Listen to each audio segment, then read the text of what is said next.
So here it is, my very own Christmas present from Tesla.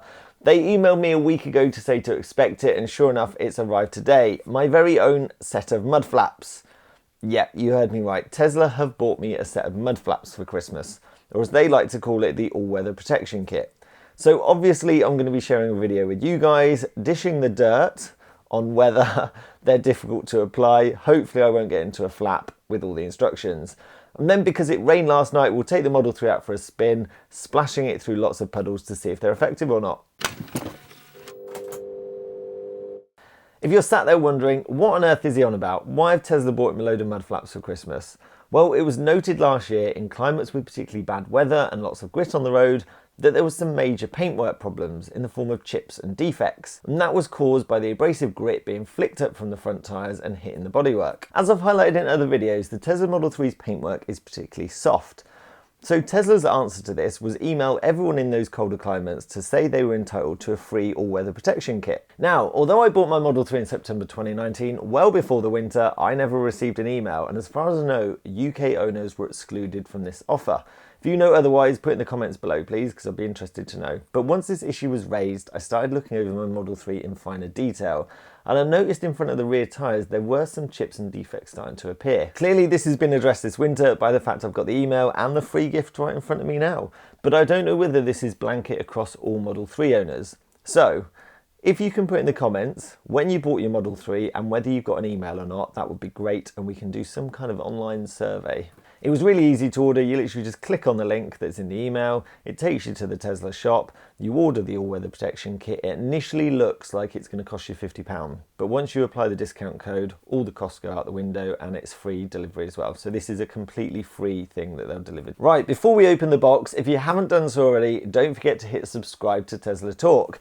I talk about everything related to Tesla, the future of electric cars, and any new software or features that Tesla bring out. I try to publish videos at least weekly, so if you're interested in any of those topics, it makes sense just to hit that button down the bottom right hand corner straight away. So here is my first official unboxing video on YouTube.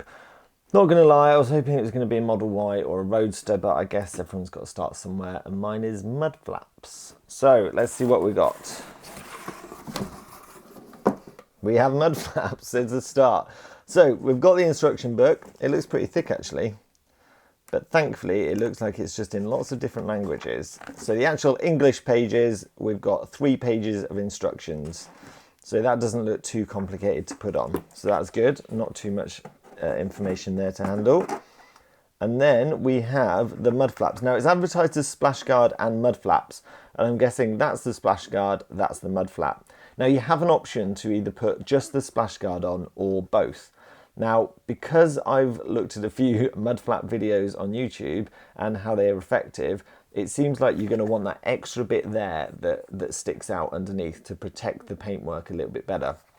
So I'm going to be applying both today, but that's one set, and then I'm guessing that's the other set. And we've got these fasteners here, the Model 3 mud flap fasteners. Not many of them, so I'm hoping it's going to be pretty easy to apply. So let's see if there's anything else underneath. Nope, that's it. Just a very big box for a few items. So a bit of a waste of space there, but I guess this is quite an awkward thing to actually pack up. Now, I was surprised that there's not rear mud flaps as well. But having watched some mud splatter videos on YouTube, it turns out that the majority of the damage is occurring from those front wheels, and it's actually travelling along the entire bodywork of the car. So it's only literally your rear bumper that's going to be an issue without any rear mud flaps. And looking around my rear bumper, it doesn't seem like there's massive damage going on there.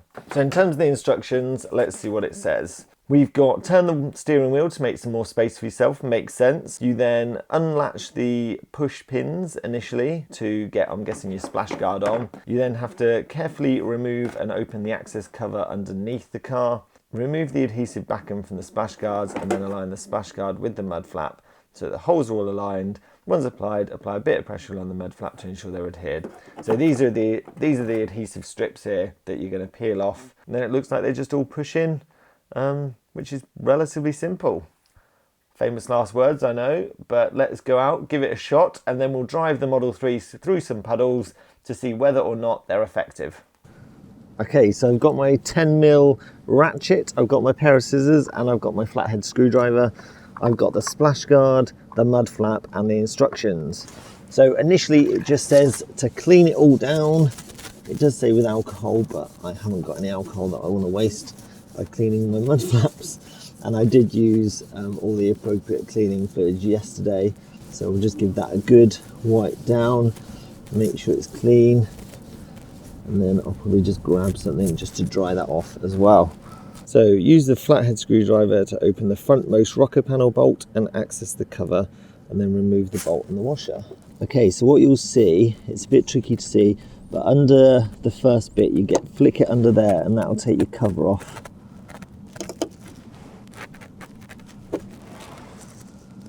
Okay, same on that side.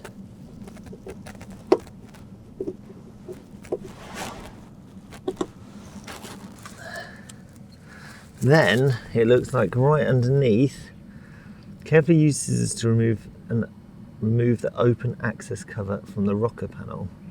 And this is pretty grim. I hope you're seeing that. Let's not drop it. Make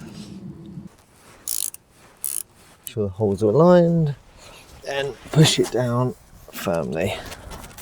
Right, so this should just be simply now pop underneath.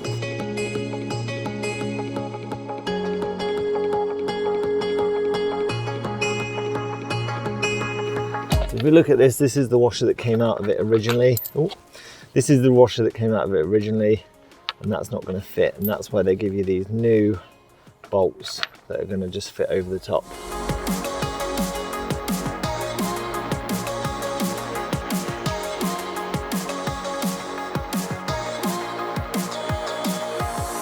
So that's it installed. It doesn't give much ground clearance here, but I guess you're right next to the tyre, so that's not going to matter too much. Now we'll get on with the other side, then we'll go out and splash through some puddles and see if it makes any difference. So let's take the Model 3 out for a spin and see how effective these are at deflecting the mud and debris that you get on the road. Now I'm going to be mainly hitting puddles, so I'm expecting the cameras to get pretty messy, so apologies if you can't see very well, but I've got 2 cameras set up, so fingers crossed the footage should be pretty decent, and I'll be doing it in slow motion as well. So we've been driving for a little while now, and there's still not much dirt on the paintwork, considering the roads are really muddy. Now I'm not actually purposely driving in any of the mud here, it's just they're so narrow in the county I live in that as you come near a car you're forced to go across. I'm in deep mud here, and you can see all the debris flying up, but none of it again is going that near the paintwork. It's just hitting those mud flaps and then being deflected across. Then we hit a massive puddle, and again none of it's going on the sill of the Model 3. It's pretty impressive, but can you see how all that muck from the road is just hitting the mud flaps and actually just flying off in different directions, but not towards the bodywork? It's brilliant, it's working really well. So here we go, this is a really long stretch of mud here. And this is just because you have to do it to pass traffic. But you can see how all that is being thrown up into the air, but just focus on the sill of the Model 3. There is hardly any of this, and this is really deep, grimy mud. Hardly any of it is flicking up. Now normally, I know from experience when I've cleaned my Model 3, that this would have been all up the side of my car had I been going through this mud. But it's just hitting the mud flap, flicking back. I mean, I think that's why the camera's completely covered. It's just flicking straight back towards the camera. But the most important thing is it's staying well clear of the bodywork as we go along. I mean, look at that, those sills, just have a look at those sills. This is deep mud and nothing is going onto the bodywork, which means this is going to be great at keeping the snow and the sleet that might cause all that corrosive damage from the salt and the grit. This is really impressive. I'm surprised these are working as well as they are. And here we go, more big puddles covering the camera. This is absolutely soaking everything that I'm filming with, but miraculously, look at the side of the car. Keeping pretty clean there, considering all that we're going through. Look at it, it's just, the odd bit is lapping round, but the majority absolutely fine. This is carnage, all this mud. This is amazing. This is a really good example of these mud flaps doing their job, and everything's being deflected out onto like the pavement and the verge. Perfect. So looking back at the footage, I'm pretty pleased with that, because in the slow motion you could see the debris and the little stones that were getting flicked up from the road were actually hitting the mud flaps and then deflecting right off away from the bodywork and the paintwork. So I'm guessing in winter that's going to do a perfect job of getting rid of the grit, so not a bad effort from Tesla. I'm going to pull over now and we'll have a look at what the car looks like from the outside. So with any good before and after comparison, always good to look at the before. So this is what the car looked like, freshly cleaned, snow foamed. It was immaculate, not a speck of dirt on it, and I'd done under the sills as well. And then this what it looked like afterwards. Okay, so I'm not going to lie, it is a little bit muddier. In fact, it's very much muddier. But I think the key thing you want to take away from this is if you look at the sills, the actual debris and the mud that would normally cling to the car is not present. It's just the mist that's been generated by driving along on the road. There's no actual mud clinging to that surface of the paintwork, which means the heavy stuff has clearly been deflected away from the Model 3's paintwork, which means the grit and the snow should do the same. Because you can see underneath that grille, that would normally be covered in mud. So all round, 10 out of 10 for Tesla's mud flaps. So that's it for the all-weather protection kit for your Model 3, completely free of charge, courtesy of Tesla. Now, if you have or haven't received an email, as I said earlier, I'd be intrigued to know, and also when you bought your Model 3. That's it for this week. You know what you got to do. Like, share and subscribe, and I'll be with you again very soon. Thanks for watching.